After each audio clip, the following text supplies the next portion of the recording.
selalu berusaha menyimpan sesuatu yang bisa membawa manfaat, baik untuk dirinya, untuk anak cucunya, maupun untuk keluarganya, untuk masa kini dan masa depannya. Kadang simpanan itu berbentuk uang, kadang berupa tanah, lain saat berbentuk pabrik, dan lain sebagainya. Sementara masa depan yang paling pasti adalah akhirat. Jika untuk masa depan dunia kita rela memeras keringat, membanting tulang, pergi pagi dan pulang petang, menyimpan uang, menyimpan tanah, menyimpan pabrik, pernahkah kita merenung jika satu saat kiamat datang, kita dibangkitkan dari kubur masing-masing, berdiri di padang mahsyar untuk mempertanggungjawabkan seluruh kegiatan hidup kita di dunia ini, lalu kita akan menuju ke alam akhirat. Sudahkah kita mempunyai simpanan untuk akhirat kita? Pada pertemuan kali ini saya ingin menyampaikan sebuah hadis di mana Rasulullah sallallahu alaihi wasallam bersabda, "Arba'un min kanzil jannah." Simpanan sorga ada 4 macam. Yang pertama, ikhfa'us sadaqah, menyembunyikan sedekah. Saudara-saudara kaum muslimin, sebagaimana yang kita maklum bahwa Allah Subhanahu wa taala melebihkan sebagian rezeki dari kita terhadap yang lain. Ada yang kaya, ada yang setengah kaya, ada yang miskin, ada yang setengah miskin, dan selanjutnya. Ada yang gajinya kecil tapi penghasilannya gede. Ada yang penghasilannya gede tapi nggak punya gaji. Ada juga yang memang gajinya gede dan penghasilannya gede. Kelebihan rezeki merupakan sunnatullah dan tidak harus membuat kita merasa lebih dari yang lain. Bahkan sebaliknya, kelebihan itu harus membuat kita ringan tangan untuk menolong mereka yang memang memerlukan pertolongan. Kalau saudara diberikan ilmu, maka pertanyaan akhirat cuma satu: ilmumu kau amalkan untuk apa? Kalau saudara diberikan umur yang panjang, pengadilan akhirat juga bertanya satu: umurmu kau habiskan di mana? Tapi kalau saudara diberikan harta, pengadilan akhirat akan bertanya 2: hartamu kau dapat dari mana? Kau belanjakan kemana? Dari mananya ditanya dan kemananya juga ditanya. Oleh karena kita akan dimintakan pertanggungan jawab, maka amanah yang bernama harta ini harus kita gunakan dengan sebaik-baiknya. Ada penggunaan yang merupakan kewajiban, itu zakat namanya. Ada penggunaan yang sewaktu-waktu, itu infak namanya. Ada yang lebih sewaktu-waktu lagi, dan itu sedekah namanya. Zakat dia terikat oleh haul dan nisab, oleh putaran batas waktu dan ukuran dari harta itu sendiri. Sedangkan infak terikat oleh situasi dan kondisi perekonomian seseorang. Sedangkan sedekah tidak terikat dengan apapun. Dalam kondisi seperti apapun kita bisa melakukan sedekah dengan yang terkecil sekalipun. Sampai-sampai Rasulullah sallallahu alaihi wasallam mengajarkan, la tahqiranna minal ma'rufi syai'an walau an talqa akhaka biwajhin talik. Atau ada hadis, tabassumuka fi wajhi akhika laka shadaqah. Senyumanmu kepada temanmu adalah sedekah. Jadi untuk melakukan sedekah tidak harus dalam berbentuk uang. Dengan ilmu kita bisa sedekah. Dengan tenaga kita bisa bersedekah, dengan pikiran kita bisa bersedekah, bahkan senyum kepada teman itu pun sedekah. Jadi kalau sedekah dengan uang memang belum punya uang, nyengir aja banyakin. Itu asal pada tempatnya, jangan lalu ketemu tiang listrik cengengesan. Tentu tidak pada tempatnya dan tidak wajar. Nah, sedekah yang paling dicintai Allah adalah sedekah yang disembunyikan. Artinya, jauh dari sifat riya. Kan kadang-kadang ada orang sedekah itu disebutkan namanya, apa tidak bagus? Kalau memang niatnya ikhlas, ya bagus-bagus saja. Untuk memberikan sugesti kepada yang lain. Di Fulan bin Fulan nyumbang sekian, diumumkan. Boleh kalau niatnya untuk memberikan rangsangan kepada yang lain supaya dia menyumbang lebih besar dari orang tadi. Tapi kalau itu mendatangkan riya, maka sedekah yang paling dicintai Allah adalah sedekah yang disembunyikan. Tangan kiri saja tidak tahu apa yang diberikan oleh tangan kanan. Sedekah yang dilakukan dengan ikhlas akan merupakan perbendaharaan surga, tersembunyi dari pandangan orang lain, tidak seorang pun tahu. Karena memang sikap yang baik adalah melupakan kebaikan dan mengingat kesalahan. Itu salah satu ciri orang bahagia. Orang yang selalu mengingat kesalahannya dan berusaha melupakan segala kebaikannya. Kalau dia akan berada kebaikan, dia tidak bisa ikut, dia merasa rugi karena dia merasa belum pernah berbuat baik. Tapi kalau akan melakukan kesalahan baru, dia ingat kesalahan yang sudah-sudah, sehingga terhalang baginya untuk melakukan satu kesalahan baru. Demikianlah saudara-saudara, bahwa Allah melebihkan rizki sebagian kita dari yang lain, agar terjadi tolong-menolong dalam kehidupan ini. Jadi kesenjangan yang nature, kesenjangan yang alami, itu sunnatullah. Ada yang kaya, ada yang miskin, ada yang kelas menengah. Nah, kenapa lalu sekarang kita berusaha mengentaskan kemiskinan?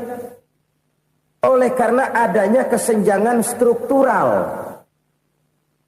Kalau yang kaya bisa semakin kaya, kenapa yang miskin tidak bisa naik jadi ikut sedikit kaya?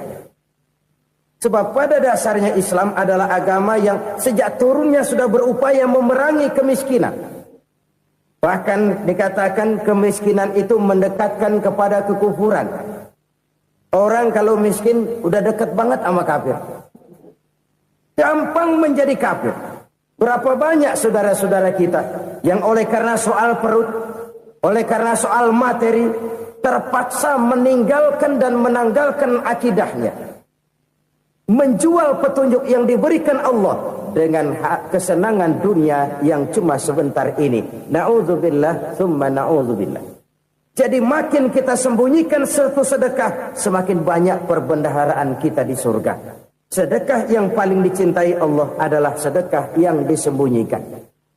Malahan ada seorang sufi, dia punya kebiasaan kalau pergi sholat Jumat dia bawa uang, itu uang dia taruh di bawah tikar masjid. Dia niat sedekah kepada siapa saja yang nemuin itu duit. Maksudnya apa? Supaya yang nemuin nggak tahu siapa yang punya duit. Demikian dia saking ingin menyembunyikan sedekahnya. Karena sifat riya itu bisa memakan amal kita sendiri. Riya itu termasuk menyebut-nyebut kebaikan kita. Orang yang suka nepuk dada, sedikit-sedikit ngitungnya kalau nggak gua. Tuh kalau nggak gua tuh yang belah situ kalau nggak gua. Iya kalau nggak lu kenapa emang? Orang yang suka menepuk jasad. Tuh biasanya memang begitu saudara-saudara. Kalau perang lagi berkecamuk, orang nggak sempat ngaku jadi pahlawan.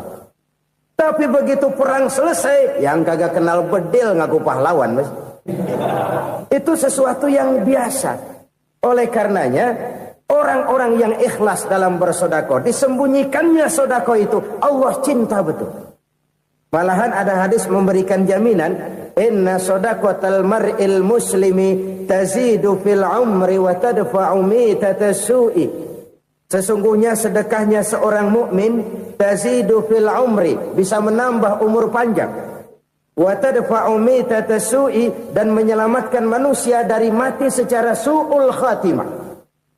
Jadi siapa yang kepengen panjang umur, banyaklah sedekah. Yang bosan hidup, pelit terus. Sedekah menambah panjang umur dan menyelamatkan manusia dari mati secara su'ul khatimah. Pak, katanya umur itu nggak bisa ditambah, nggak bisa dikurangin. Kapan? Kalau ajal sudah datang. Wa idza jaa ajaluhum la yastakhiruna sa'atan wa la yastakdimun. Kalau ajal datang tidak bisa dimajukan, tidak bisa dimundurkan. Itu kalau ajal sudah datang. Tidak bisa lagi umur ditambah dikurangi, sudah datang. Tapi kalau belum datang, itu kan haknya Allah. Mau ditambah, mau dikurangi, hak prerogatif Allah. Sebagai pencipta manusia, Allah Maha Kuasa dan Maha Mampu. Sedekah ini menambah panjang umur dan menyelamatkan manusia dari mati secara su'ul khatimah. Itu orang mati kan sama ya, kondisinya mati, nggak nafas. Tapi hakikat mati kan lain-lain. Ada yang mati itu husnul khatimah, baik akhirnya.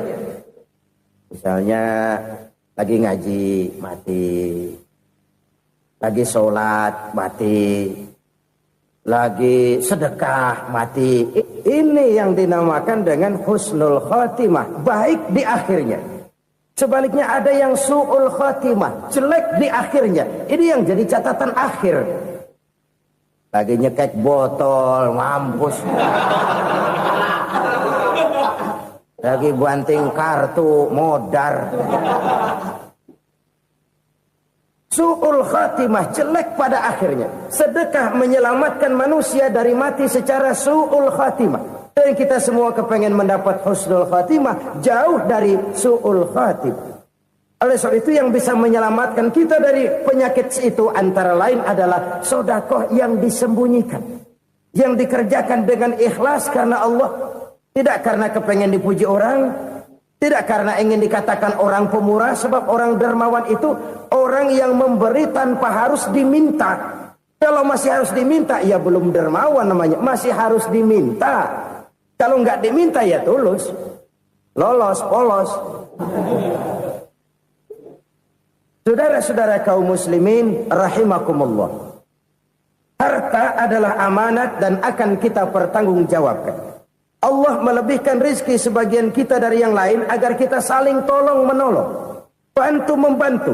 Nabi janjikan siapa yang meringankan beban saudaranya muslim di dunia, Allah akan meringankan bebannya di akhirat nanti. Sebuah jaminan dari baginda Nabi. Si orang yang kita bantu barangkali tidak bisa membalas, Allah yang akan membalas lewat jalan lain yang tidak pernah kita sangka-sangka. Ada orang tanya, Pak, ini ada orang nyumbang masjid sambil marah-marah, bagaimana? Saya bilang sumbangannya aja ambil, marahnya jangan. Marahnya jangan diambil, itu urusan dia. Saudara-saudara kaum muslimin rahimakumullah. Umat Islam ini kan umat yang punya potensi besar. Kadang kita merenung, kenapa kadang-kadang pembangunan masjid kok lambat sekali? Kalau hotel hari ini peletakan pertama, bulan depan peresmian. Supermarket hari ini peletakan batu pertama, minggu depan peresmian. Tapi kalau sudah yang namanya masjid, kadang-kadang peletakan batu pertama sekaligus jadi batu terakhir. 3 tahun, 4 tahun, campur nebar jalak di jalanan, duit dijaring kayak ikan sepat. Apa tidak ada orang Islam yang kaya? Banyak. Apa tidak ada pengusaha muslim yang jadi konglomerat? Ada. Lalu yang belum banyak itu yang komit terhadap nilai-nilai agamanya. Akhirnya kita jatuh jadi umat yang lemah. Belum ada pengusaha konglomerat muslim buka pabrik supermi cap beduk misalnya umpamanya atau pabrik kecap cap sorban supaya identitas keislamannya sedikit kelihatan. Kita jatuh jadi umat yang lemah karena potensi tidak terinventarisir dengan baik. Kita ini ibarat kompor yang cuma matengin nasi orang lain.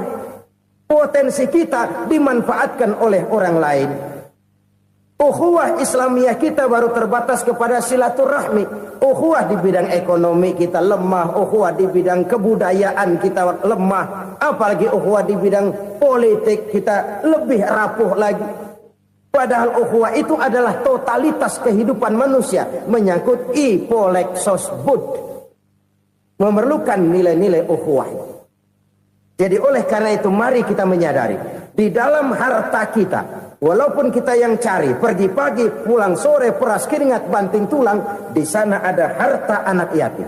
Di sana ada hak masjid. Di sana ada hak pesantren, di sana ada hak jihad. Berbahagialah seseorang apabila dia oleh Allah dijadikan keran. Keran itu menyimpan air, tapi tidak untuk dirinya, tapi disalurkannya kepada mereka yang memang memerlukannya. Saudara-saudara kaum muslimin rahimakumullah, ini yang pertama. Jadi perbendaharaan surga adalah menyembunyikan sedekah. Orang lain nggak tahu, kita pun nggak pernah ngitung-ngitung. Kita anggap lewat begitu saja, padahal itu deposit akhirat. Satu. Yang kedua, perbendaharaan surga itu apa? Wa kitmanul musibah, menyembunyikan kesulitan. Kadang orang takut menghadapi kesulitan. Tapi makin kita merenung, hidup ini kan sebenarnya urusan. Takut sama urusan, ya jangan hidup. Tandanya orang hidup itu kalau punya urusan. Urusan melupakan problem. Problem sering menimbulkan kesulitan. Kesulitan bukan untuk ditakuti, tapi untuk diatasi dan dicarikan jalan keluarnya.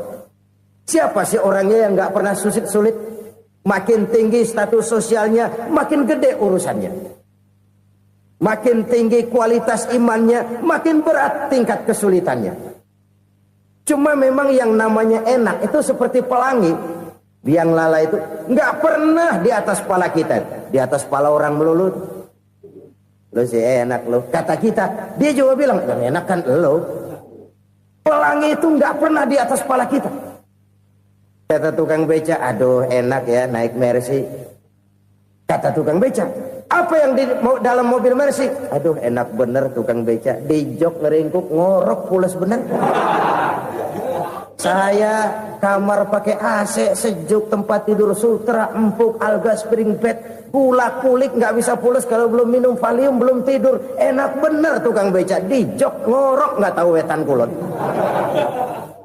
Si tukang beca bilang yang di Mercy enak, yang di Mercy bilang tukang beca enak. Inilah enak, nggak pernah di atas kepala kita, di atas kepala orang lain melulu enak itu. Nah, saudara-saudara,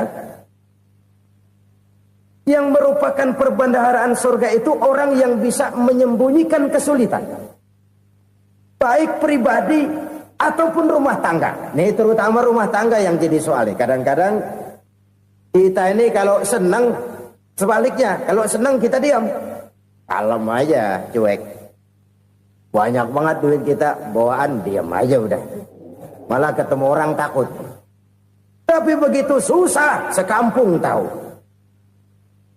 Padahal Nabi mengajarkan perbendaharaan surga itu menyembunyikan musibah, menyembunyikan kesulitan. Kalau enak, cerita sama orang-orang. Kalau nggak enak, rasain sendiri, tekan sendiri, atasin sendiri. Kita kan sebaliknya. Tenang kita diam, asal lagi susah, paling tidak kita nyari teman buat cerita kesusahan. Siapa orangnya yang nggak pernah susah?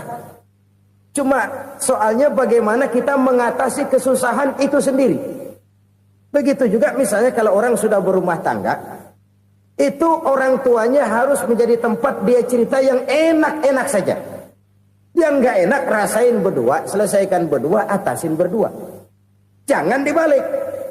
Asal senang diam, giliran susah saja. Maknya laporan. Terbalik. Bisa menjaga security informasi. Maka nama bayam keluar diam, malah seluitan.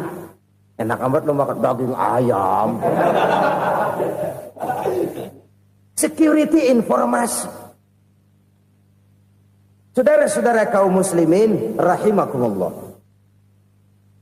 Ujian yang terberat itu yang pernah diberikan kepada para nabi, para rasul, para aulia, para ulama. Makin tinggi keimanan, makin berat bentuk kesulitan. Ayo saya kemukakan satu contoh saja. Ada seorang nabi yang kaya, nabi kaya, namanya Nabi Ayub. Iblis kalau orang begini kan keki, ibadahnya rajin, kaya. Nih yang kayak begini susah digodain. Kalau ibadahnya rajin, miskin, kali bisa disogok. Sini imannya mantap, ibadahnya rajin, kaya, nabi lagi. Tapi namanya iblis, nggak kurang akal. Laporan, Tuhan, kenapa Les? Ya ini bahasa saya, bahasa Qur'annya sih nggak gitu. Itu hambamu yang namanya Ayub, dia rajin ibadah cuma karena dikasih kaya aja. Coba kasih miskin dia, berhenti dia sembahyang. Ah, kamu bisa aja. Saya tahu Ayub itu hambaku yang ikhlas. Saya buktiin Tuhan, silahkan. Dibuktiin lah, iblis turun ke alam ini. Yang mula-mula dia lakukan, dia rusak sawah ladang Nabi Ayub. Dia binasakan binatang ternak Nabi Ayub. Sehingga dalam waktu singkat, jatuhlah Nabi Ayub dari orang paling kaya, jadi orang paling miskin. Beliau masih ibadah di mihrab dalam masjid. Datang iblis. Saudara Ayub, ya. Lagi ngapain? Ibadah. Nyembah Allah, nyembah Allah. Oh, percuma. Kenapa? Tuhan yang ente sembah nih, dia udah bikin miskin ente. Sawah ladang ente hancur lebur, binatang ternak binasa. Sekarang ente jadi orang paling miskin. Ngapain nyembah Tuhan kayak begitu? Tekor. Udah berhenti dah ibadah, berhenti ibadah. Ini iblis sama Tuhan laporannya lain, yang dikerjakan kepada Nabi Ayub juga lain. Benar begitu iblis, kata Nabi Ayub. Iya, sawah ladang saya habis, buras. Binatang ternak saya binasa, binasa. Saya miskin, bangpak. Apa jawab Nabi Ayub? Bukan innalillahi, ya ini hebat. Alhamdulillahillazi a'tani wa akhza minni. Segala puji bagi Allah yang telah memberikan harta kepada saya dan sekarang mengambilnya lagi. Alhamdulillah. Allah yang ngasih, Allah yang ambil. Itu mah urusan Allah. Iblis cuman ibadah jalan terus, sujud lagi Nabi Ayub. Iblis seleher gondok banget. Dasar Nabi nggak mempan dia apa-apain. Miskin malah alhamdulillah. Allah yang ngasih, Allah yang ambil. Jadi kalau kita tidak komit, kita tidak terikat kepada kaya, miskin, senang, susah, apa yang bisa bikin kita susah? Jadikan kekayaan, kemiskinan, jadikan senang, susah sebagai anak buah yang bisa kita atur. Jangan kekayaan ngatur kita, jangan kemiskinan ngatur kita. Kita yang harus mengatur mereka. Senang, susah, kaya, miskin, bahagia, sengsara, jadikan itu anak buah yang bisa kita atur. Kalau sekarang kita kaya, lain saat boleh jadi kita miskin, semiskin-miskinnya. Allah yang ngasih, Allah yang ambil. Tenaga mana yang bisa menghalangi? Ibadah jalan terus. Iblis makin gondok. Dasar Nabi loh. Akhirnya apa? Nabi Ayub dikerjain, diberikan penyakit. Demikian fatal penyakitnya. Bayangin, udah miskin sakit. Masya Allah. Miskin sakit. Sakitnya nggak lama, kira-kira 16 tahun. Istrinya 3, 2 mental minta ceraiin. Ngerawatin laki bengek begini. Senang belum tentu, susah udah pasti nih. Cerai aja, cerai dah. Cerai. Tinggal satu Siti Rahmah yang setia menemani beliau. Sesetia-setianya hati perempuan. Satu saat Siti Rahmah bilang, "Bang, iya, abang kan Nabi, Bang. Lalu, namanya Nabi kan doanya jarang meleset, Bang. Maksud kamu minta kenapa sih sama Tuhan biar abang sembuh, baik dah, Bang?" Siti Rahmah, "Iya. Saya sakit berapa tahun sih dah?" 16 tahun, Bang. "Sebelum ini saya sehat berapa tahun?" "Ya kira-kira 60 tahun, Bang." "Nah, coba ente banding-bandingin, Rahmah. Saya dikasih sehat 60 tahun, dikasih sakit 16 tahun. Sudah nggak sabar mau doa kepada Allah minta sembuh. Saya malu kepada Allah. Diuji dengan yang luar biasa seperti ini, tidak mengganggu stabilitas kehambaannya. Dia tetap menghamba kepada Allah Subhanahu wa ta'ala."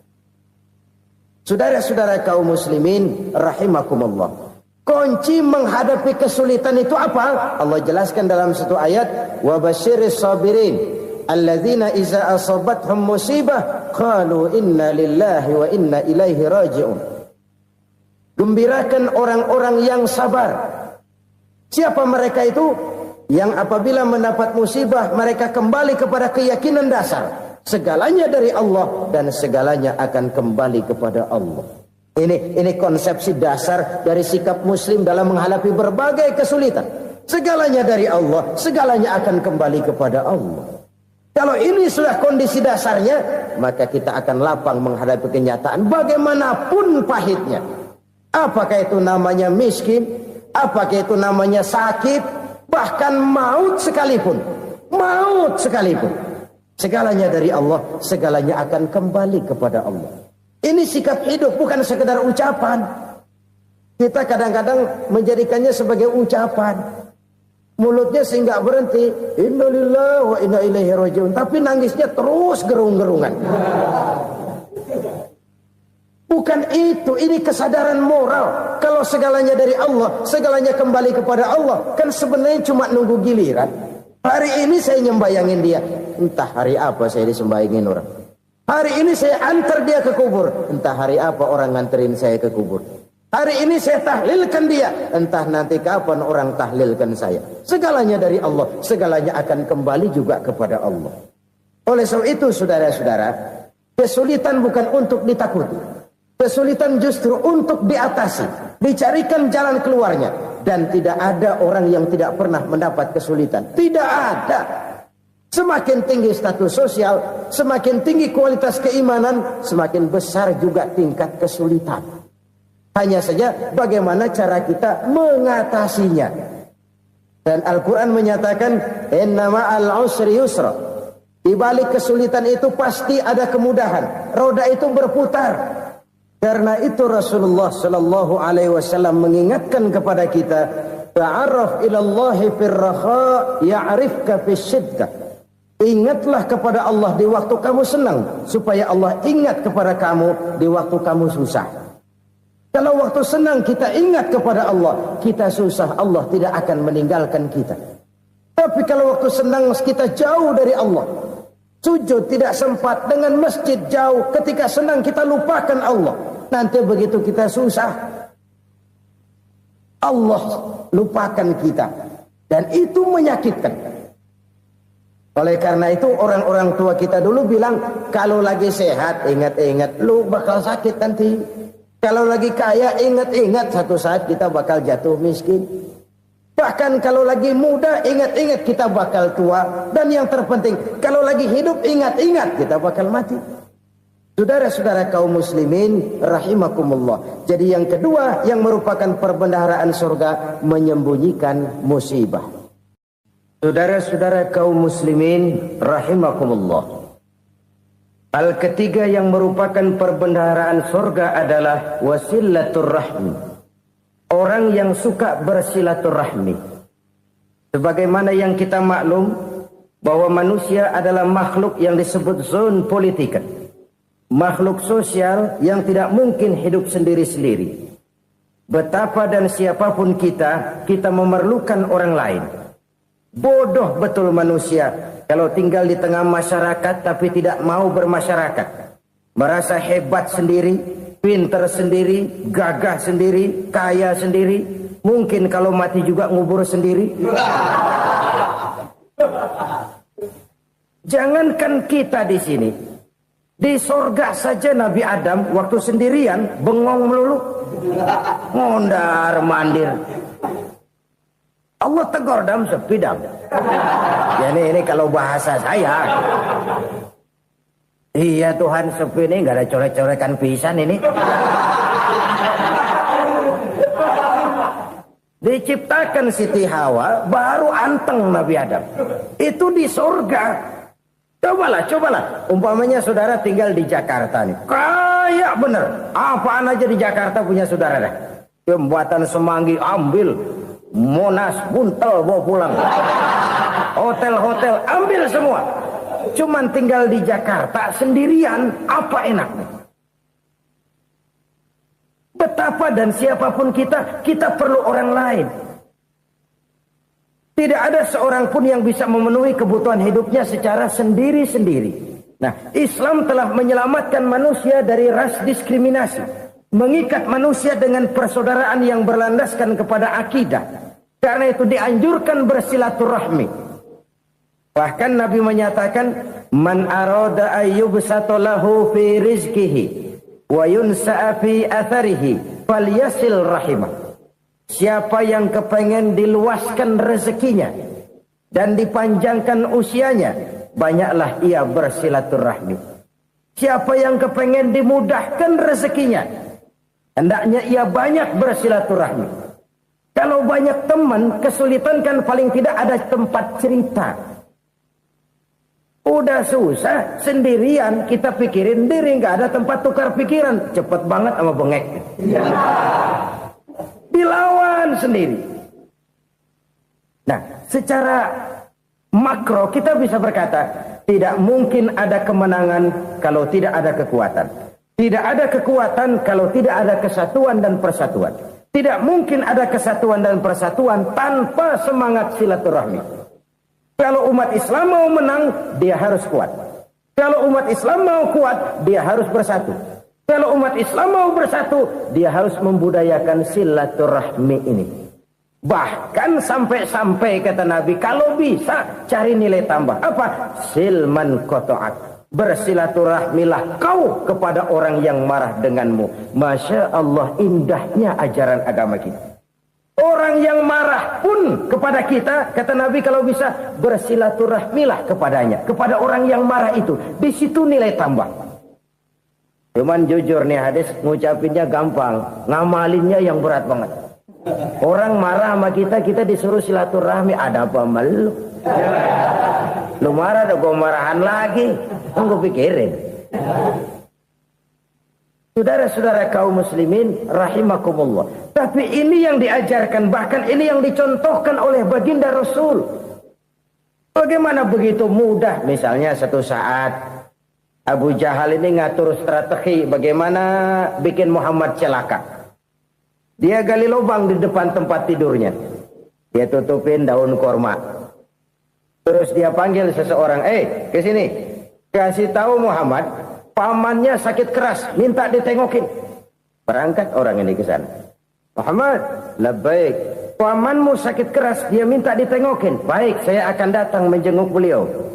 Berangkatlah Nabi ke rumah Abu Jahal tanpa prasangka apapun.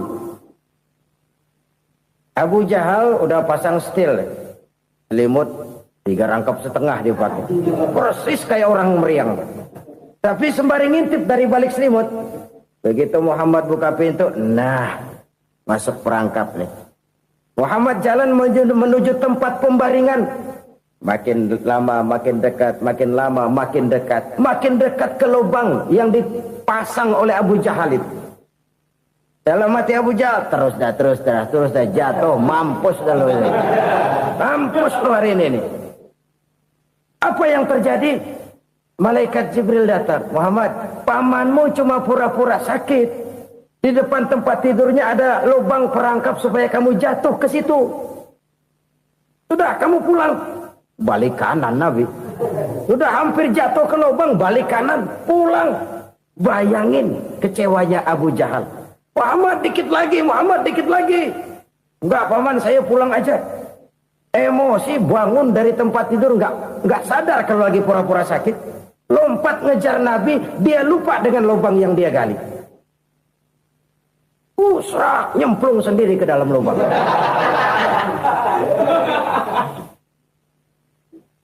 Nabi terus berlalu. Ini terjadi keanehan. Jatuh ke lubang yang dia gali itu sebenarnya nggak terlalu dalam ya, antara 3-4 meteran lah. Tolong saya jatuh ke lubang ini. Datanglah pelayan-pelayannya itu.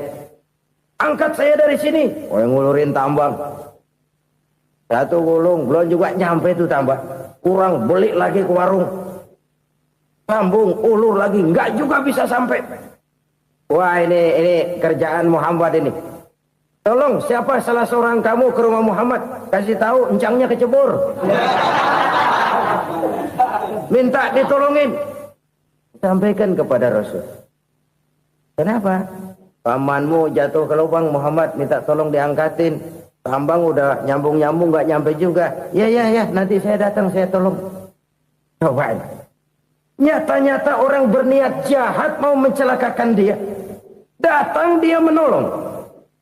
Ini yang disebut air tuba dibalas air susu ya ini. Bukan sebaliknya. Air tuba dibalas air susu. Paman, kecebur ya? Iya Muhammad, tolong ini. Pegang tangan saya. Nabi ulurkan tangannya. Nyampe. Dipegang oleh Abu Jahal. Diangkat ke atas. Sampai atas. Apa kata Abu Jahal? Sihirmu memang hebat Muhammad. Udah ditolongin dikata sihir. Yang enak kita kemplang kan itu orang begitu. Urusan apa? Tapi inilah akhlak. Kalau bisa kamu bersilaturahmilah dengan orang yang marah kepadamu sekalipun. Orang marah kita tetap baik. So, kalau kita berbuat baik sama orang yang memang baik, rasanya sih biasa-biasa aja. Orang baik kita baik lagi. Ya draw aja, belum ada nilai tambah di situ. Baru ada nilai tambah kalau kita bisa berbuat baik kepada orang yang nyakitin kita. Itu namanya kita setingkat di atas dia. Dia sakitin kita, kita berbuat baik sama dia. Dia pelit sama kita, kita baik sama dia. Dia marahin kita, kita deketin dia. Di situ kita punya nilai tambah. Jadi siapa yang ingin diluaskan rezekinya kata Nabi dan dipanjangkan umurnya, hendaklah ia banyak-banyak bersilaturahmi. Sederhana sebenarnya silaturahmi, tapi silaturahmi membangkitkan semangat kesatuan dan persatuan. Kesatuan dan persatuan melahirkan kekuatan. Dalam matematika 1 ditambah 1 pasti 2. Tapi di tengah masyarakat 1 orang takut ditambah 1 orang takut, hasilnya jadi 2 orang setengah berani. Kenapa setengah berani? Karena udah berdua. Tadi pan takut sendirian. Kalau dia kumpul turu-turu takutlah jadi berani. Kita yang lemah, kita yang tidak berdaya, kita yang miskin, kalau mau kompak bersatu, apa yang nggak bisa kita kerjain? Apalagi tinggal di kota besar, pilihan cuma 2, bertahan atau minggir. Bertahan atau minggir. Untuk bisa bertahan harus mampu bersaing. Untuk mampu bersaing harus punya keahlian. Keahlian harus ditunjang dengan pendidikan, ditambah oleh kekompakan sebagai umat. Udah miskin mencar mulu, orang injak kita. Orang nggak pandang urusan apa yang malu. Oleh karena itu silaturahmi pada hakikatnya merupakan roh dari ukhuwah yang diajarkan oleh agama kita. Bagaimana Islam menyelamatkan masyarakat manusia dari ras diskriminasi, mengikat manusia, dan tidak ada persaudaraan yang lebih indah selain persaudaraan yang diikat dengan nilai-nilai akidah. Sepanjang orang di jalan Allah, itulah saudara kita. Keluar dia dari jalan Allah, selesailah persaudaraan sampai di situ. Karena itu, kalau ingin menyimpan sesuatu di surga, banyaklah bersilaturahmi. Datang ke rumah ini, datang ke rumah itu, dan lain sebagainya. Itu simpanan kita di akhirat nanti. Ini yang ketiga. Saudara-saudara, yang keempat, perbendaharaan surga itu apa? Wa qawlu la hawla wa la quwwata illa billah. Ucapan la hawla wa la quwwata illa billah. Ibadah kan ada yang berat, modalnya besar. Bangun masjid berat, modalnya besar. Bangun rumah sakit berat, modalnya besar. Ada ibadah yang berat, tapi modalnya ringan. Misalnya puasa. Puasa itu berat, mengendalikan nafsu. Kalau sekedar nggak makan nggak minum sih enteng. Mengendalikan nafsu itu jihad terbesar. Tapi kan modalnya ringan, cuma niat saja. Ini ibadah berat, modalnya ringan. Ada ibadah yang ringan, modalnya juga enteng. Seperti termasuk ucapan la haula wa la quwwata illa billah. Tanpa sadar, la haula wa la quwwata illa billah. Nyelengin tuh di surga. Nyelengin, kita nggak terasa. Nyelengin simpenan akhirat. La haula wa la quwwata illa billah. Nyimpan lagi. Kaget. La haula wa la quwwata illa billah. Nyimpan lagi. Banyak simpenan. Walaupun sebenarnya yang dimaksud di sini adalah kesadaran batin. Bahwa tidak ada daya dan kekuatan kecuali Allah. Itu intinya. Kita memulai pekerjaan disunahkan baca bismillah. Kan begitu. Apa itu? Kesadaran moral. Bahwa ini saya bisa kerjakan. Saya kerjakan ini dengan menyebut nama Allah. Kenapa? Kalau Allah tidak memberikan daya dan kekuatan, mana mampu saya kerjakan ini. Maka saya kerjakan ini dengan menyebut nama Allah. Bismillah. Kesadaran moral. Manusia hanya wajib berusaha, tapi nggak pernah wajib berhasil. Banyak hal-hal yang kalau kita renungkan secara rasio nggak mungkin. Tapi jadi kenyataan. La haula wa la quwata illa billah. Tidak ada daya dan kekuatan kecuali bagi Allah semata-mata. Kesadaran moral akan kelemahan dan keterbatasan makhluk bernama manusia. Kadang kita kagum dengan otak, tapi kita sering lupa sama yang bikin otak. Padahal bagaimanapun hebatnya otak, yang bikin otak pasti lebih hebat dari otak. Nggak percaya, silahkan otak-otakan. Inilah kecenderungan. Kita kagum dengan pesawat-pesawat mutakhir, bukan main besi gede banget terbang itu. Alangkah hebatnya. Lalu apa yang bikin otak tidak lebih hebat dari itu semua? Kita puji laut. Apa yang bikin laut tidak lebih hebat dari laut itu? La haula wa la quwata illa billah. Tidak ada daya dan kekuatan kecuali Allah. Apa yang bisa kita lakukan? Kalau tidak karena daya dan kemampuan yang diberikan oleh Allah kepada kita. Lahirlah sikap tawadu, rendah hati. Tidak melonjak menjadi angkuh dan sombong. Sadar akan kelemahan dan keterbatasan diri. Sebagai makhluk yang diciptakan oleh Allah subhanahu wa ta'ala. Jadi satu sisi ini ucapan yang berpahala. La haula. Jadi wiridan. Pada sisi lain ini kesadaran moral. Sikap mental, kesadaran batin, bahwa yang punya daya dan kekuatan itu cuma Allah. Kita nggak pantas untuk sombong, sebab sombong itu pakaiannya Allah. Kita nggak sedang pakai pakaian Allah, kegedean. Dan makin kita renungi, makin terbentur. Apa sih yang bisa kita sombongin? Kita mau sombong apa? Kayak pintar, itu kan semua relatif. Di atas langit masih ada langit lagi. Jadi oleh karenanya, marilah kita menyadari. Manusia hanya wajib berusaha, tapi tidak pernah wajib berhasil. Yang berusaha saja tidak wajib berhasil, apalagi yang tidak berusaha.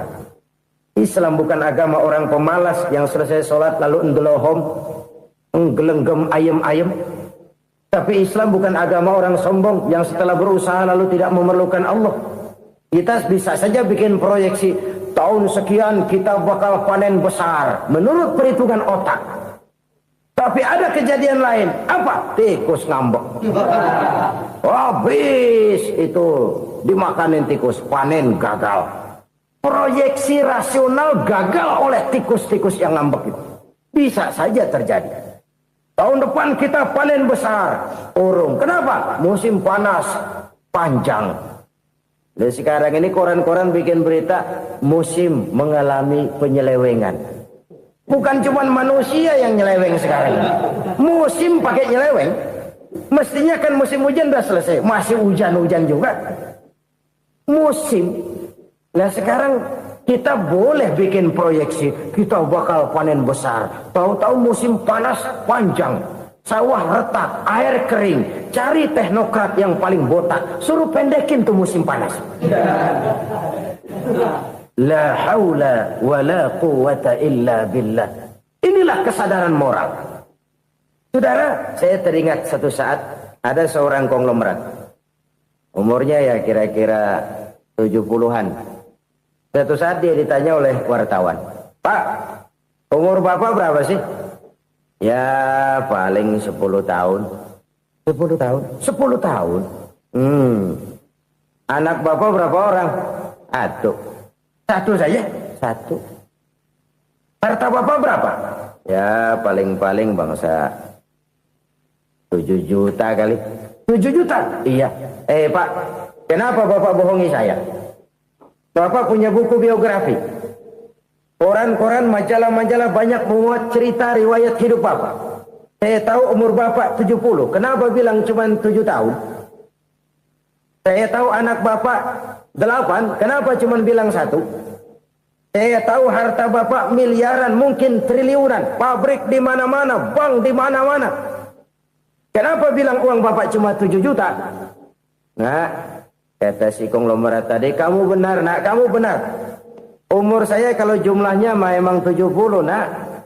Cuman ingat-ingat saya, baru 7 tahun terakhir ini saya sujud. Baru 7 tahun terakhir ini saya berusaha dekat dengan Allah. Saya laksanakan perintahnya, saya jauhi larangannya. 7 tahun inilah rasanya yang ada nilainya di hadapan Allah. Yang 63 tahun matong, kelabu, kelem umur gue. Habis untuk maksiat, untuk munkarat. Maka ketika ditanya tadi, umur saya 7 tahun itu. Oh begitu Pak. Oh iya. Lalu anak Pak. Anak bapak kan 8. Kenapa bilang cuma 1? Nah, kalau jumlah hitungannya memang anak saya 8. Tapi dari 8 orang ini rasanya cuma 1 nih. Yang bakal jadi buah hati, belahan jantung. Pelanjut cerita, penerus sejarah. Bakal jadi anak soleh yang akan mendoakan saya. Cuma 1 rasanya anak saya ini yang bakal jadi buah hati saya. Besar-besaran saya. Yang akan mendoakan di kubur saya. Yang akan mendoakan di akhirat saya. Yang 7 orang mana, Masya Allah, yang atu tenggeng, yang atu nyekek botol ngolo, yang atu nggak karu-karuan. Makanya saya bilang 1 anak saya yang akan bisa mendoakan saya. Oh begitu Pak. Iya. Nah harta Pak, harta bapak kan triliunan, pabrik bapak di mana-mana, uang bapak hampir di tiap bank-bank besar. Kenapa bilang cuma 7 juta? Betul kau nak. Harta saya kalau jumlahnya memang miliaran, triliunan mungkin. Tapi yang saya ingat baru 7 juta tuh yang saya belanjakan di jalan Allah. Saya nyumbang masjid, saya santuni yatim piatu, saya bantu pembangunan pesantren, saya bantu pembangunan rumah sakit Islam. Itu yang akan saya bawa pulang ke akhirat, yang 7 juta itu. Yang triliunan itu nanti akan diperebutkan oleh anak-anak saya sebagai waris saya. Jadi harta saya 7 juta itu yang bakal nemenin saya di akhirat. Yang akan saya bawa pulang jadi teman saya. Saudara-saudara kaum muslimin, jangan-jangan orang tua itu adalah kita-kita ini. Jangan-jangan kita-kita ini adalah orang tua itu. Jangan-jangan itu potret dari diri kita masing-masing. Dari sekian umur yang diberikan Allah, berapa tahun yang ada nilainya di hadapan Allah? Dari sekian anak-anak yang merupakan amanah, berapa yang akan mendoakan kita sebagai orang tuanya menjadi anak soleh? Dari sekian banyak harta yang diberikan Allah, berapa yang akan kita bawa pulang menghadapnya nanti, yang kita belanjakan di jalan Allah? Ini sebuah potret kehidupan. Karena itu kita kembali kepada la haula wa la quwwata illa billah. Kita wajib berusaha, kita wajib berikhtiar. Selebihnya, segala daya dan kekuatan hanya milik Allah saja semata-mata. Satu kesadaran batin dari setiap pribadi muslim. Setelah ia berusaha dan berikhtiar, ia menyerahkannya kepada Allah Subhanahu wa ta'ala. Jadi, satu sisi ini merupakan wiridan ucapan yang mengandung pahala. Pada sisi lain, ini merupakan sikap batin dari seorang muslim di dalam ia menghadapi realitas kehidupan ini. Saudara-saudara kaum muslimin, rahimakumullah. Kalau ini kita jadikan satu basis kehidupan, maka ini akan menyelamatkan manusia dari kemungkinan tergelincir menjadi orang yang lupa diri dan lupa darat. Sebab itu Imamul Ghazali berpesan, jadidis safinah fa innal bahra amiq wa khuziz zad fa inna safara ba'id wa khaffifil hamla fa innal hamla sadid.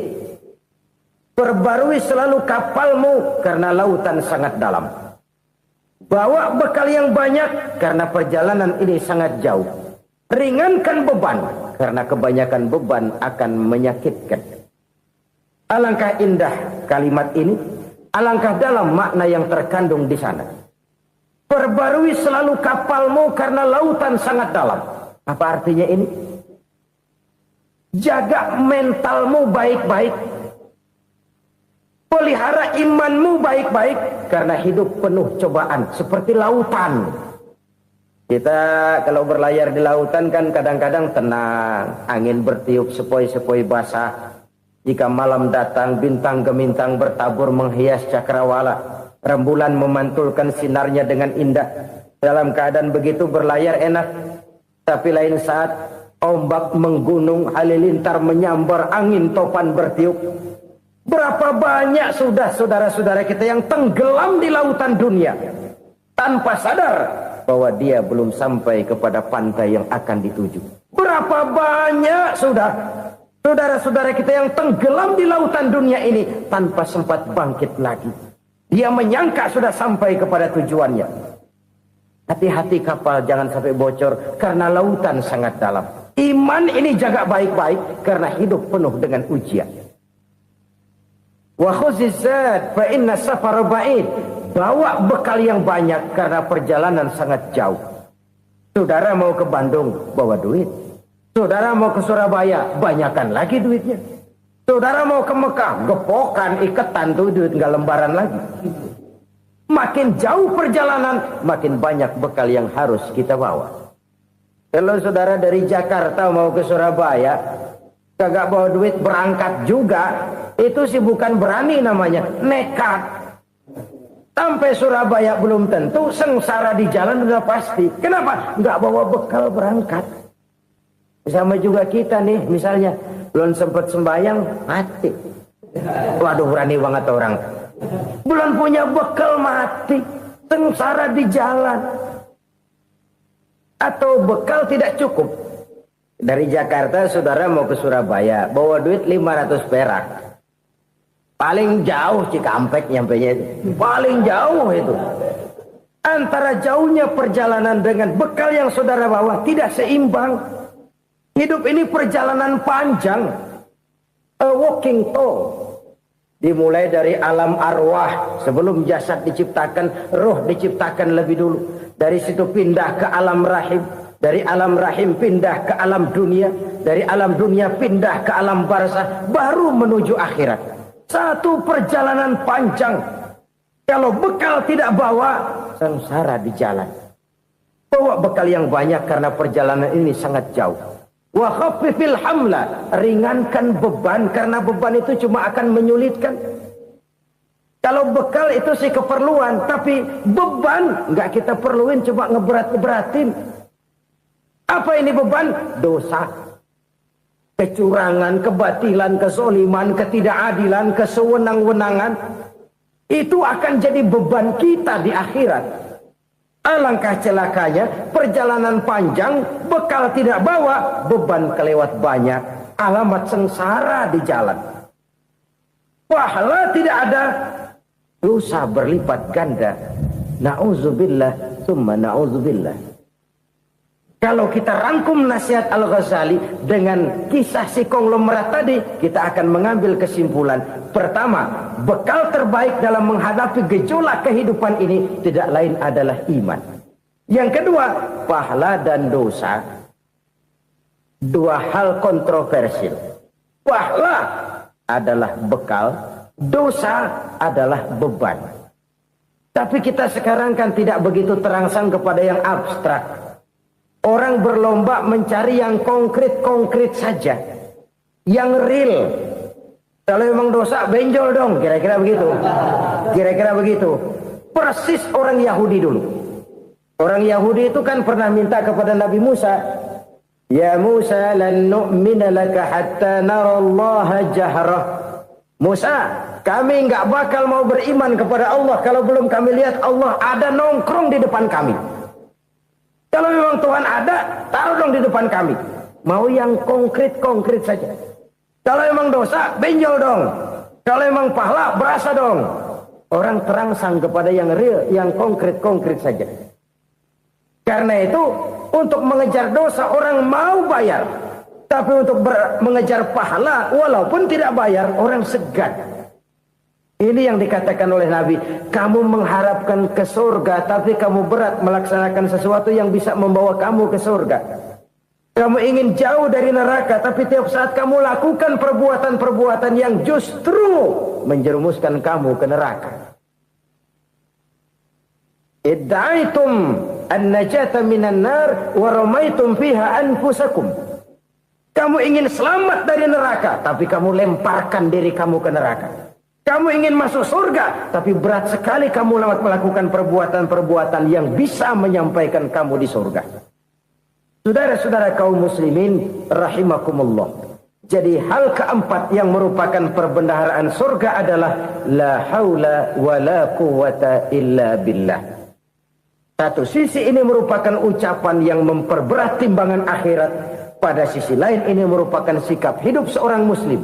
Kesadaran batin yang sangat dalam bahwa tidak ada daya dan kekuatan kecuali Allah.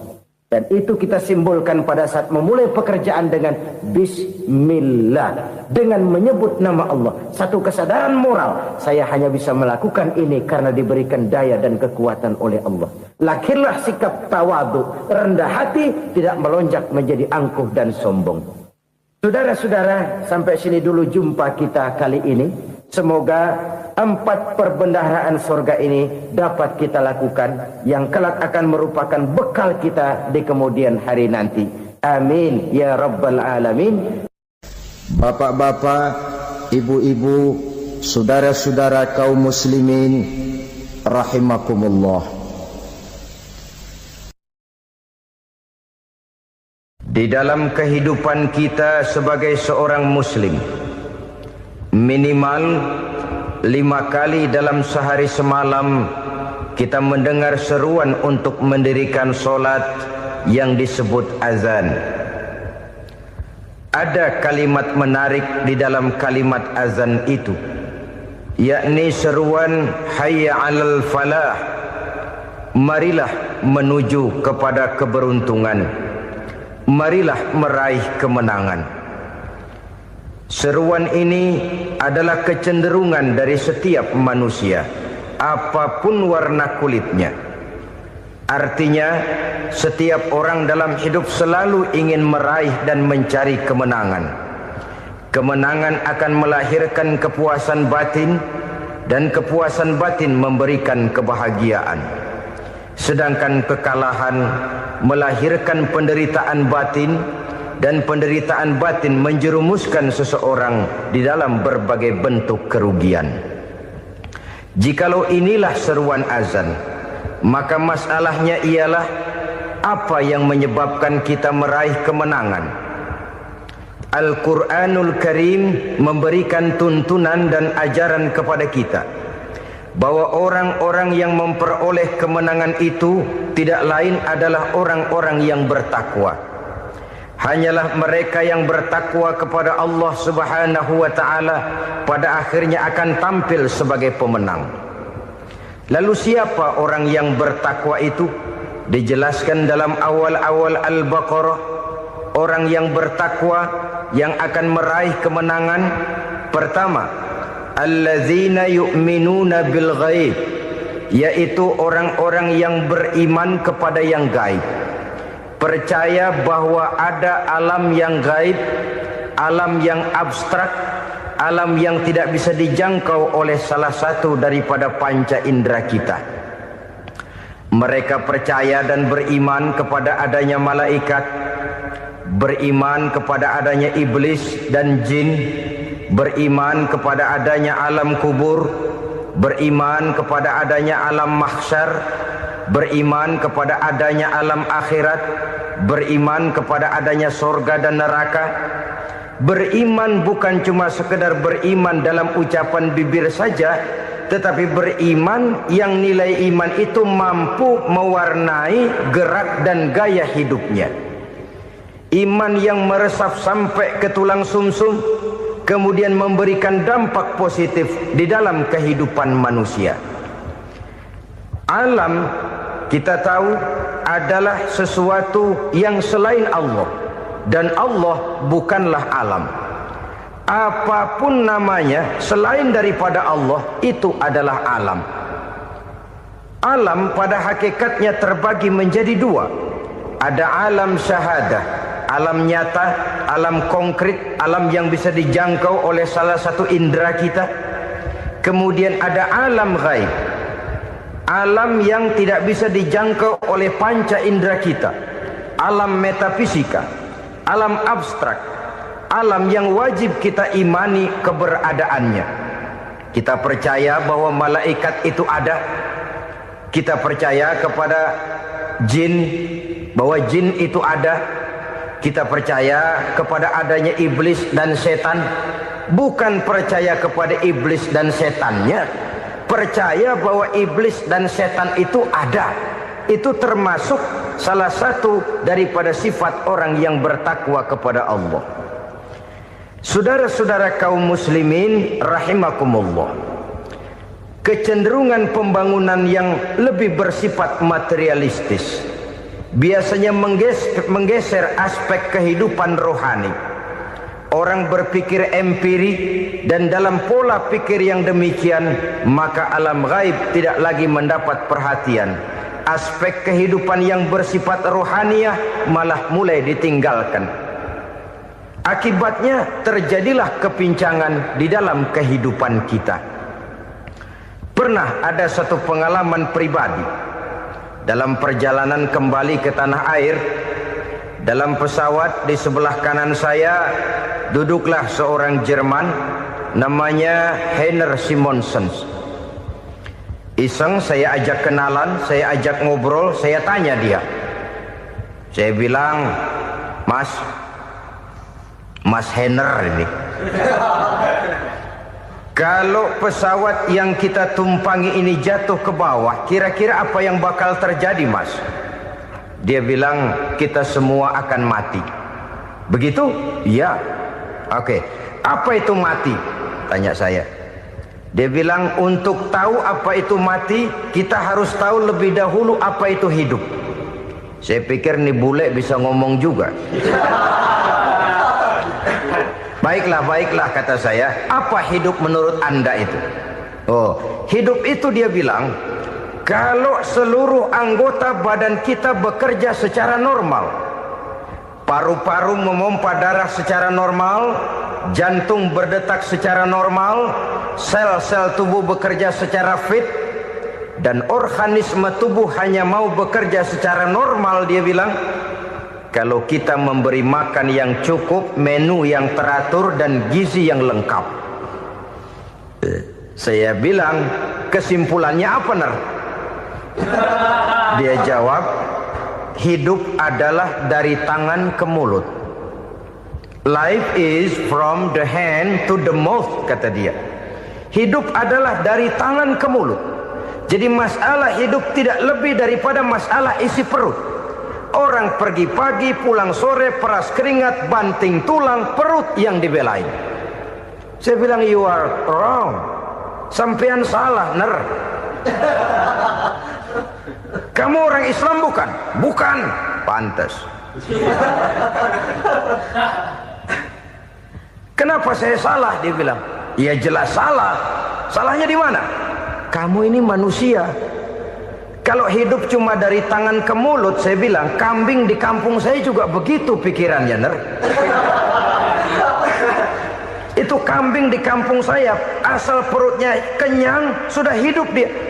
Perkara besok bagaimana, lusa prospeknya macam mana, bulan depan ada apa, kambing nggak pernah mikir. Di kampung saya kambing juga pikirannya begitu. Kamu Kristen ya? Tadinya. Loh kok tadinya, lalu apa sekarang kamu ini? Dia bilang, sekarang saya netral. Saya tidak beragama, tapi saya percaya kepada Tuhan sebagai pencipta alam. Saya ingat benar dia bilang, I haven't any religious, but I believe to God as the creator of the world. Kenapa bisa netral begitu, Ner? Habis saya bingung katanya. Islam bilang Islam baik, Kristen bilang Kristen baik, Hindu Buddha bilang Hindu Buddha baik, semua agama baik. Saya netral sekalian, nggak beragama. Yang penting saya percaya kepada Tuhan. Saya bilang, Ner, kamu ini kayak orang mau beli celana. Lalu bingung. Yang satu bilang Levi's bagus, yang satu bilang Blue Jean hebat, yang satu bilang Wool England hebat. Celana ini hebat, celana itu bagus, celana ini hebat. Semua celana bagus, kamu bingung. Akhirnya netral, tidak pakai celana. Itu juga salah. Saya pikir-pikir, kemudian saya melihat bahwa dua pola berpikir Heiner ini nampaknya sudah mulai menggejala di lingkungan masyarakat bangsa kita. Disadari atau tidak, secara jujur kita harus berkata, dua pola pemikiran Heiner ini mulai berkembang di tengah masyarakat bangsa kita. Pertama, pola pikir materialisme. Hidup adalah dari tangan ke mulut. Masalah hidup tidak lebih masalah isi perut. Itu yang perlu dibela, dan disitulah arti kehidupan. Pergi pagi, pulang sore, peras keringat, banting tulang untuk mempertahankan perut. Kalau sudah kemari cara orang berpikir, maka buat apa percaya kepada yang gaib? Untuk apa sholat? Untuk apa puasa? Untuk apa zakat? Untuk apa menghadiri majelis taklim? Tanpa kepercayaan kepada yang gaib, hidup berjalan menurut alur empiris dan materialis. Kalau sudah ke sana cara orang berpikir, biasanya orang lalu cenderung menghalalkan segala cara. Hanyalah orang yang percaya bahwa akhirat ada.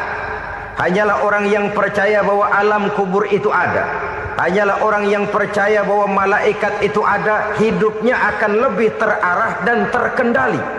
Karena kepercayaan kepada yang gaib, yang merupakan fase daripada kehidupan setelah hidup yang sekarang ini, mewarnai gerak pribadi seseorang di dalam dia melakukan kegiatan hidupnya.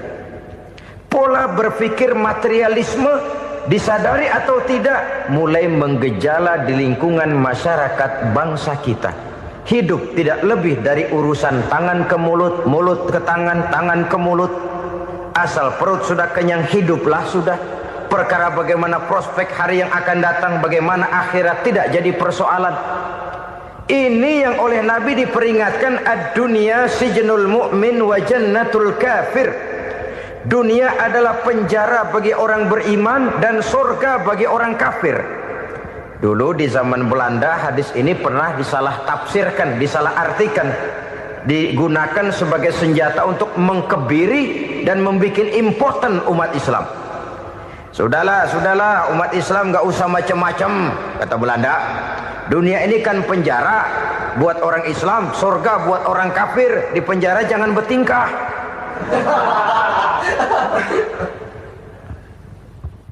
Pengertiannya tidak begitu. Dunia adalah penjara bagi orang mukmin. Artinya dalam kehidupan dunia seorang mukmin tidak bebas memperturutkan hawa nafsunya. Di penjara hawa nafsunya itu. Sebaliknya, surga bagi orang-orang kafir. Buat orang kafir, surgalah dunia ini. Mereka bebas memperturutkan hawa nafsunya. Dilarang tidak terlarang, dicegah pun tidak tercegah. Mereka hidup menurut alur bisikan nafsu mereka sendiri. Kemudian bila ajal datang, maut merenggut nyawa, selesailah surganya sampai di situ. Maka bagi orang-orang yang tidak percaya kepada adanya akhirat, kepada adanya alam gaib, surganya sebatas umurnya. Sekali lagi, surganya sebatas umurnya. Bila umur selesai, ajal pun datang merenggut nyawa, selesailah sudah surganya sampai di situ. Alangkah pendeknya perjalanan orang-orang yang tidak percaya kepada alam gaib ini. Bagi kita mukmin, jikalau kita mampu memenjarakan hawa nafsu, kita bisa bahagia di dunia ini. Dan Islam memang tidak menyuruh kita sengsara di dunia. Raih dunia, kejar dunia, gapai dunia sebagai alat untuk mencapai kebahagiaan di akhirat nanti. Hidup adalah satu perjalanan panjang yang terbentang sejak kita terlahir dari alam rahim sampai kepada alam akhirat nanti. Andai kata kita gagal meraih kebahagiaan di dunia, toh kita masih punya akhirat. Tapi jangan jadi dalil yang melemahkan semangat. Biarin dah kita di dunia kebelangsak, yang penting akhirat. Akhirnya dunia benar-benar kebelangsak. Bagaimana dunia ini bisa kita raih, dan bagaimana meraih dunia untuk menunjang kepentingan akhirat nanti. Yang kedua, dari pikiran Heiner yang saya lihat menggejala di lingkungan masyarakat bangsa kita, timbulnya manusia-manusia netral. Seolah-olah Tuhan yes, agama no. Sama Tuhan percaya, agama ogah. Tuhan ngangguk, giliran agama godeng. Padahal hampir dalam setiap ayat dalam Quran, kata-kata amanu biasanya bergandeng dengan wa amilus shalihat. iman dan amal soleh. Ini sebagai isyarat Tuhan dan agama jangan pernah dipisah-pisah. Apabila kita bertuhan, maka kita harus beragama. Apabila kita beragama, maka agama itu harus bersumberkan dari Tuhan yang kita imani itu. Tidak mungkin kita pisah, Tuhan yes, agama no. Sama Tuhan percaya tapi agama bikin sendiri. Sembayangnya cukup bengong 2 jam madep ngulon.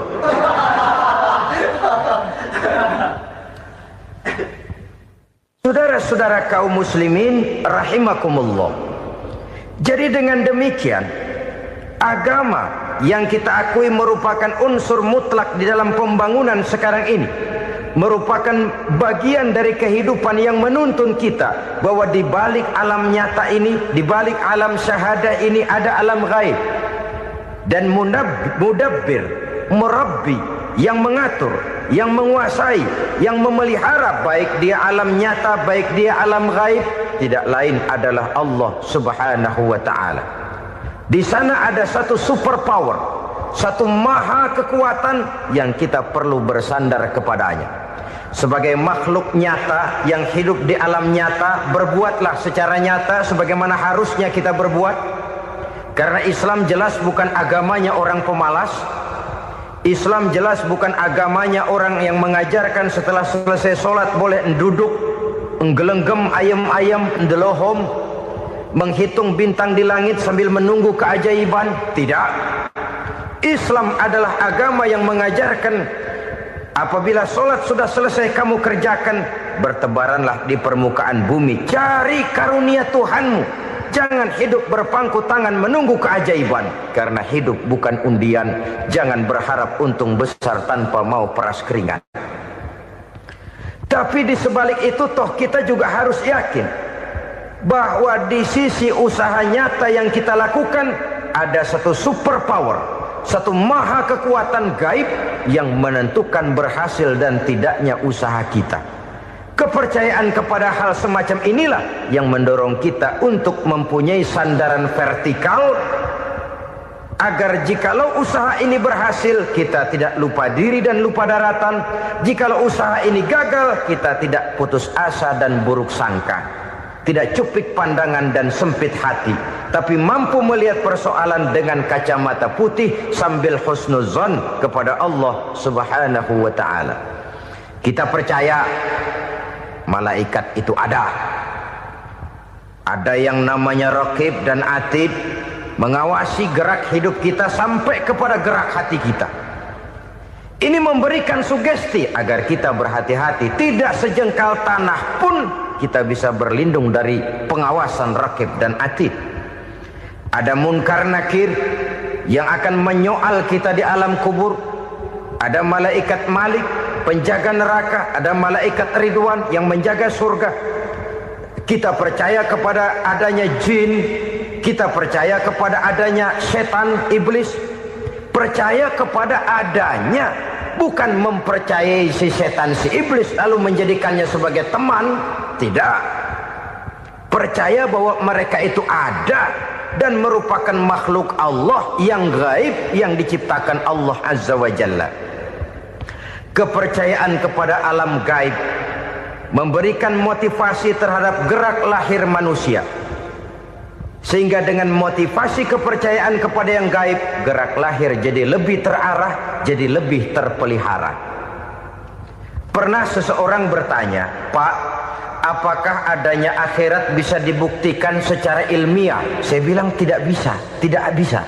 Kenapa? Karena yang berangkat nggak pernah pulang kemari lagi. Kalau dia pulang kemari bisa kita tanya bagaimana enak di sono.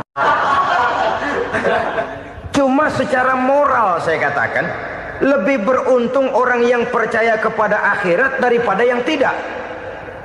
Sekarang saudara percaya akhirat ada, lalu saudara baik-baik di dunia, sholat, puasa, zakat, menolong orang lain, menebarkan kebajikan. Saudara mati, andai kata akhirat tidak ada, toh dalam hidup saudara sudah berbuat baik. Paling tidak nama saudara akan dikenang sebagai orang baik. Sebaliknya, saudara percaya, kata saya, bahwa akhirat tidak ada, lalu hidup semau-maunya, tenggelam dalam maksiat dan munkarat, menentang Allah, tidak mau ruku dan sujud. Lalu saudara mati, kemudian akhirat ada, ayo mau apa? Bekal tidak punya. Jadi secara moral lebih beruntung orang yang percaya kepada adanya akhirat daripada yang tidak percaya. Dan itu alam gaib yang tidak bisa dibuktikan secara eksat. Jangankan untuk membuktikan seperti itu, dalam kehidupan sehari-hari saja yang kita rasakan tidak selalu berbentuk toh. Angin, bagaimana sih bentuknya angin? Kita tidak tahu. Merah, buktinya kalau dikerok merah. Yang merah itu kulit, yang kulit kita bukan anginnya. Sakit, rasa sakit itu ada, tapi bagaimana bentuk sakit? Kita nggak pernah tahu. Kalau kita makan cabai pedas, bagaimana bentuk pedas itu tidak ada, tapi rasa ada. Bentuk pedas hijau, cabainya bukan pedasnya. Tidak semua yang kita rasakan bisa kita gambarkan dalam bentuk yang konkret.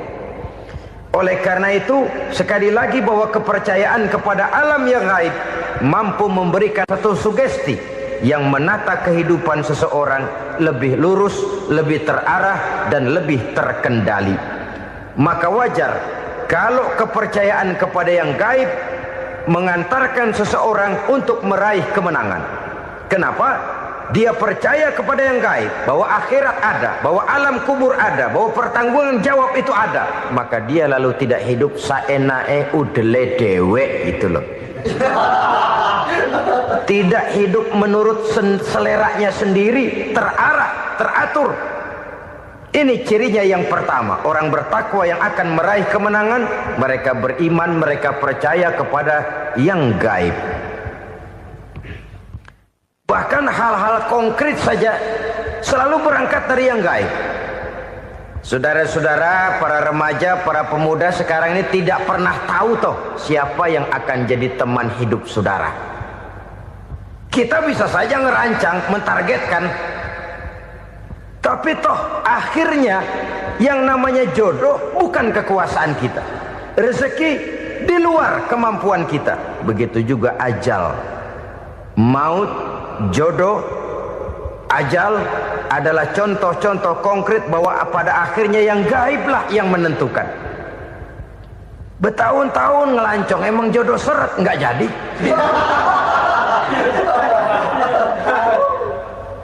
Begitu kenal baru setengah malam nginep ditangkap hansip kan.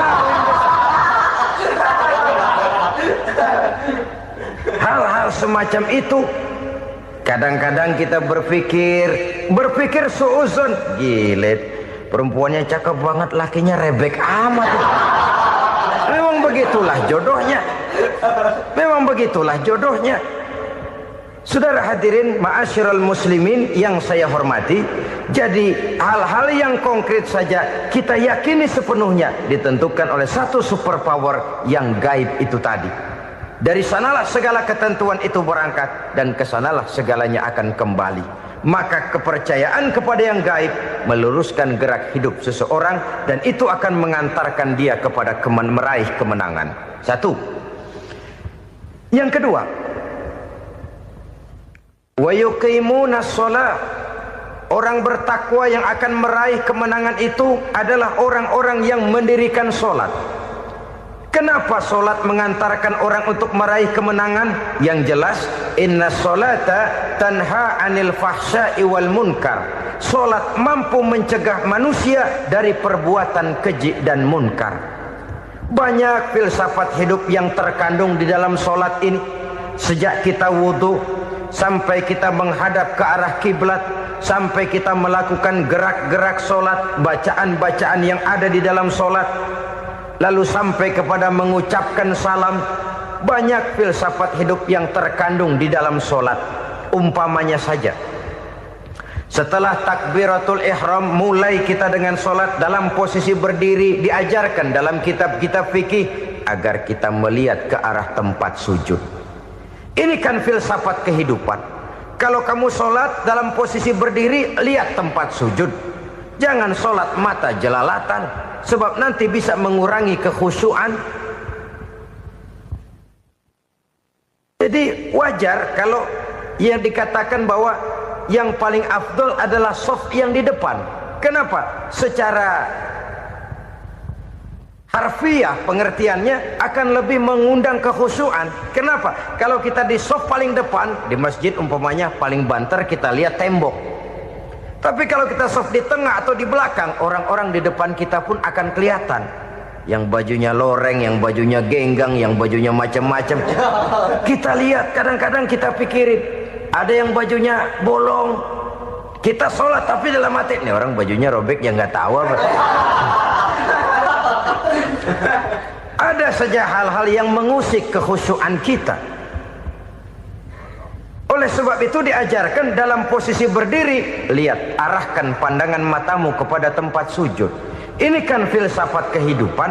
Maksudnya apa? Kalau lagi diri lihat dong tempat sujud. Kalau udah di atas ingat dong sama yang bawah. Kalau sudah tinggi ingat dong dari mana kamu berangkat. Kalau sudah berkuasa bantu dong yang lemah. Kalau sudah kaya santuni dong yang miskin. Kalau sudah alim bimbing dong yang awam. Ini filsafat kehidupan. Dalam posisi berdiri kau lihat tempat sujud. Ini akan melahirkan kepekaan sosial di mana seseorang mau tahu kepada orang lainnya. Bagaimanapun kaya kita, tinggi pangkat dan jabatan kita, jikalau hidup hanya untuk kepentingan perut sendiri saja, rasanya belum membawa manfaat di dalam kehidupan kita. Tapi efek yang tertinggi sesungguhnya, sholat mencegah manusia dari perbuatan keji dan munkar. Perbuatan keji dan munkar walaupun kelihatannya mendatangkan uang, membawa keuntungan, tapi itu keuntungan semu, keuntungan sementara. Dengan menipu orang lain kita bisa dapat untung, tapi tidak membawa berkah. Dan itu adalah kerugian besar dalam kehidupan kita. Maka untuk meraih kemenangan harus dimulai dengan membentuk kepribadian yang tegar, memiliki sandaran vertikal yang langsung kepada Allah Subhanahu wa ta'ala. Dan itu hanya bisa kita tempuh melalui jalur ibadah formal yang sudah ditentukan Allah, yakni sholat yang 5 waktu. Untuk memperkuat itu ada sholat-sholat sunnah, rawatib, nawafil sebagai terminal-terminal kontrol cadangan untuk memelihara stabilitas temperatur batin di dalam kita berhubungan dengan zat yang maha gaib, yaitu Allah Subhanahu wa ta'ala. Orang sering bertanya, Pak, itu tetangga saya nggak sholat, duitnya nggak habis-habis, Pak. Nggak sholat tapi mobilnya tambah terus. Nggak sholat tapi usahanya makin maju. Tapi di sisi lain ada orang yang rajin sholat, rezekinya butak bener. Anaknya mana kurus, mana korengan. Saudara hadirin ma'asyiral muslimin rahimakumullah. Harus saya katakan bahwa sholat memang bukan untuk cari duit. Sholat adalah sandaran vertikal kita kepada Allah. Sedangkan soal rezeki itu berkaitan dengan sifat Allah maha pengasih dan maha penyayang. Allah maha pengasih, siapapun dikasih kalau mau usaha.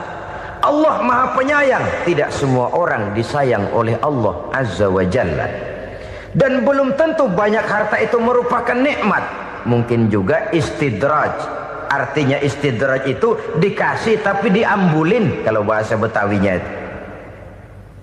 Dikasih tapi diambulin, itu bukan merupakan nikmat sesungguhnya, lebih merupakan azab dari Allah Subhanahu wa ta'ala.